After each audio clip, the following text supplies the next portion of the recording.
Hi, my name is Shannon Deckert, and today I'm going to be talking about self censorship tendencies in the library. First, I will be talking about the importance of having a collection policy. Then, I will be going over two great articles, one called Silence in the Stacks, and the second called Good Books or Books Kids Like, and then I will be showing my citations. The book The Collection Program talks about the importance of having a collection policy in your library. A collection policy sets goals or standards for acquiring books or resources in a library.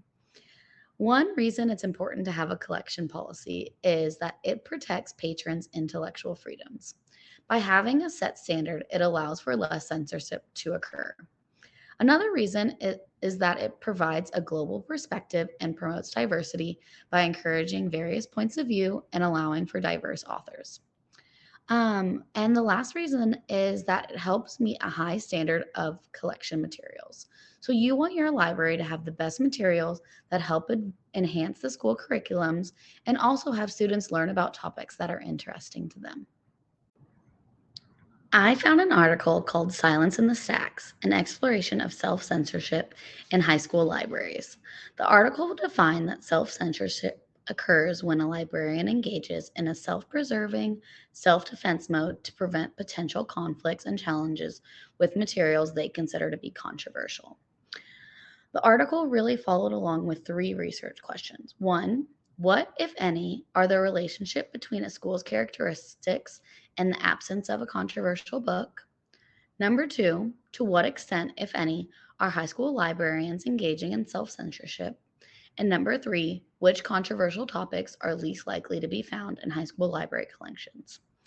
Something important that I learned is quoted here. Self censorship often violates core tenets of librarianship, ignores collection development policies and procedures, and results in not only a loss of meaningful discussion about books, but limits diverse and inclusive perspectives that students need to process their changing world.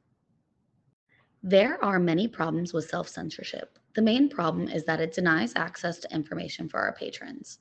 The ALA's Library Bill of Rights talks about allowing access to diverse topics and authors. Censorship denies students this access.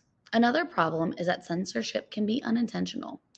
Librarians can be unaware of their biases and the fact that they are self censoring. By talking about self censorship and learning more about allowing access to information in the library, you can help the problem of self censorship. The article Good Books or Books Kids Like talked about the difference between good books and books kids are just immediately interested in. The article mentioned some elements of good books, such as evocative narration, well developed themes, effective plot, plausible characterization, and effective read aloud qualities. As a current pre K teacher, I can definitely see the problem in this. The article noted that books based on Disney characters are some of the worst for children. When a child sees a book about Princess Anna, they're immediately engaged. But when they start to read it, the interesting parts of the movie are never present. They're some of the wordiest and longest books that lack narration and effective read aloud qualities. My goal is to find books that have good elements but still engage children. By providing students with read alouds, they can learn about new series, authors, and books that can be introduced and have good qualities. At the same time, I want my students to have books in their hands so they will learn which books engage them and which won't.